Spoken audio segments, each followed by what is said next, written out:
a demo of RESTpoint. In our last demo, we showed how you could add in error responses. On this one, we'll take a look at adding some path parameters. So let's start with add in my query parameters. We're going to add in some defaults. So let's just add in some, let's say we'll call this for queries. And we're going to add in, add the query parameters for paging.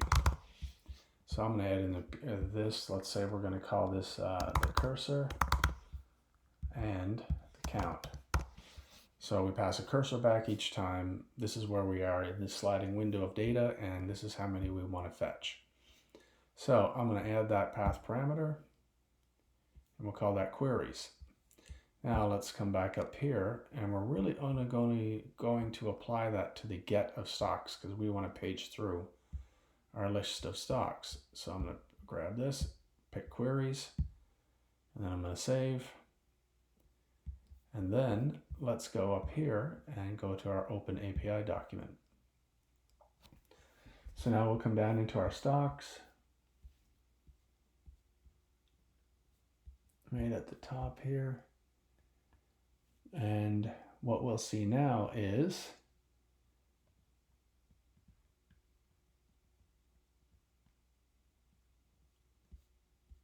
the get of the queries. So you'll see here we have parameters, and we're going to have count, and you'll see that now adds that into our documentation. So now when we go to fetch the documents, let's say when we're going to try this now, and we have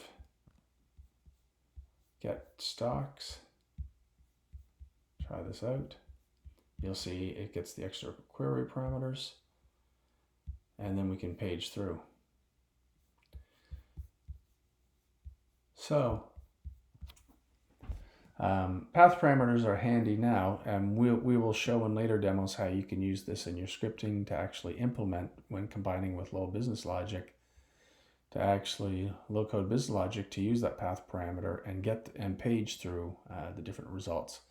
But for now, this will allow you to start defining your path parameters that show up in the documents, and you'll still be able to see that coming up in your prototypes and use it when you're querying for properties.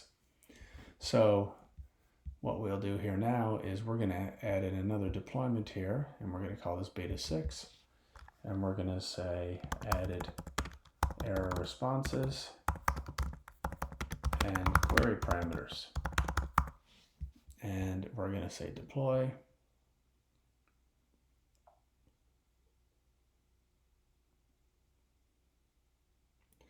And you'll see now there is the information. So you would pass in the IDs for the API access keys and give them probably this API info that gives them all this, but there are all your other links that you can give. And that concludes this demo for the path parameters, and we've sort of gotten through each of the design elements here now, which helps with minimally getting the documents going and a no-code prototype. Thank you.